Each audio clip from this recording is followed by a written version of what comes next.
What you manifest in your mind, you can bring to reality. Home Alone and Home Alone 2. It's the holidays. There's a handful of holiday movies that I really do love. And Home Alone specifically is one of those movies. I hadn't seen Home Alone 2 in forever.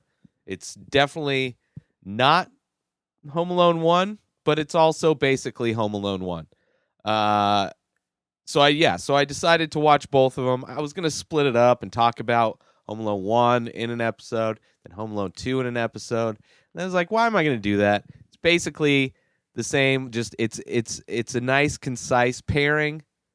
You know, same director for both, Christopher Columbus. You know, you had Macaulay Culkin coming back. You had everybody. You know, you had the soggy, now sticky bandits.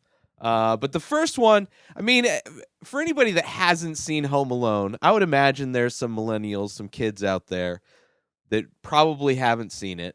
Maybe they've heard of it, but maybe they should see it. I would imagine it's a movie that everybody has seen at some point. When it came out, I was around the same age as Macaulay Culkin. He plays an 8-year-old in the first movie. I don't know how old he actually was, but kind of a big family, giant house somewhere in the Midwest. I forget, maybe Chicago. It seems like, I don't know, somewhere in the Midwest where, just not necessarily a wealthy family, but you can have a giant house like they have. And it's, they're going on a Christmas vacation and things just go wrong. It's one of those things. I mean, it is very much like life where everything goes wrong. You wake up late, you're in a hurry. And while you're in a hurry, that's when things go wrong. And of course, things go wrong. And Kevin McAllister gets left home alone for Christmas. His family's going to Paris because I think his dad's brother or something has a job. It doesn't really matter. It's just the family's going away and the kid gets left home alone. And it's him in basically a slapstick movie. Growing up, I used to love Laurel and Hardy. I mean, I still love Laurel and Hardy, which there's a biopic coming out at the end of this year. Stan and Laurel, I think is what it's called. And I'm super looking forward to it. But this so much, especially once I got to the second movie in this series, clearly I forgot how much slapstick is not just in the first one, but I forgot how much is also in the second one. Because the second one, beat by beat, is pretty much the first Home Alone. Except for instead of being home alone, he's actually, instead of going to Florida in the second movie, his family, Christmas, they're going on vacation again. This time they're going to Florida, right? And, they make sure Kevin's got his ticket, make sure he's there. But in the airport, he's got to reload his batteries on his Talkman and, ends up accidentally going to New York in a time where that's even possible. But it is what it is. They're very creative in how they set up how he's going to be alone, and they changed it up. Instead of being home alone, they weren't as negligent as before. This is the thing. Both of these movies, it's like once you get on the plane and you're the parents, wouldn't you want to just walk back? Just, make sure your kids aren't being assholes in coach while you're in first class at least. It's just like see them physically on the plane. Because neither movie do they do that. The second one, it's mother's intuition, like, as that she's in the plane both times. And it's like, come on. They tried to learn from their mistakes, but not in the right ways, clearly, or else there wouldn't have been a second movie. But the first movie, it's kind of about Kevin in his home trying to fend off these burglars that are, robbing houses during the holidays where everybody's out, and he's taking them on with booby traps. The classic, it's the best kids movie, man, because it's so much fun. He's using his toys to defeat the bad guys. And uses the movie. There's so much of that first movie that's in the second movie that's just like, he uses like different clip from this same movie, which I don't even know if it's a real movie.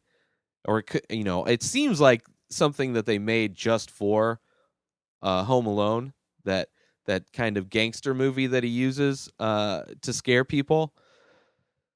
But like all those gags are the same. It's in the second one, he's in the hotel and they're suspicious that he's not there with his parents because he used his dad's credit card to get a hotel room. You know, but the second one's fun. It's a nice double pairing. Like if you're looking for two holiday movies to watch with the family that are solid. I mean, the first one's solid, the second one's not bad. They're both fun kids movies.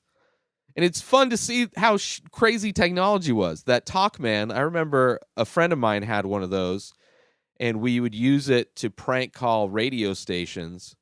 And one time, I don't remember what we said, but I'm sure it was some, mildly hateful shit. And like maybe threatening. I mean, we were kids, mind you, preteens. We're stupid. We have this technology where it makes your voice deeper. And we said something probably, this is like pre-caller ID kind of stuff. Radio stations had caller ID, but normal people didn't have it. This is on landline still. There's no cell phones. So we would call up and we played whatever, threatening talk boy recording we had done. And then he called back angry, wanting to talk to our parents. Like, they're not home, even though my mom was in the next room, but she didn't give a fuck, And yeah, which is weird how much that thing plays into the second, like so much of how he's able to do what he can do in the second movie and avoid kind of detection in a lot of ways is using that recorder. And then also silhouettes. It's like so many all of the gags from the first one are in the second one. But it's still good. Here's the thing. Like the reason why I think it would be good as a double feature, because by the time you get to the second one, especially if you have people around, you're not really paying attention, right?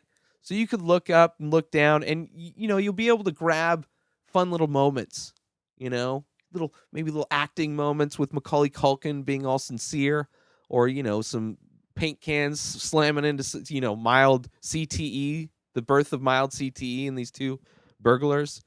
And there's always retribution for an older, misunderstood, scary person. They're basically the same movie in a lot of ways. But if it's a party, it's not bad because you look up and you're kind of getting that same tone. Tonally, everything else is kind of the same. So it's almost like you're watching, it's an extended version in a way. But that's my holiday recommendation review of Home Alone. It's just one of those movies that I do enjoy. I'm not a huge fan of this time of year for a lot of reasons, but there are some great Christmas movies that I'm looking forward to rewatching and talking about on the podcast for you guys this year. I hope everybody has a great start to their December. This show comes out every day, as you may know. You can subscribe to it everywhere, so make sure you do that.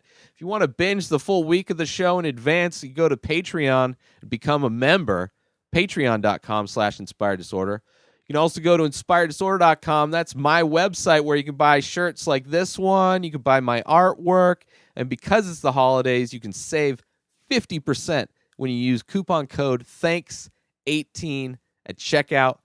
And follow me at Ray Taylor on social media. Have a great day, everybody. Peace out!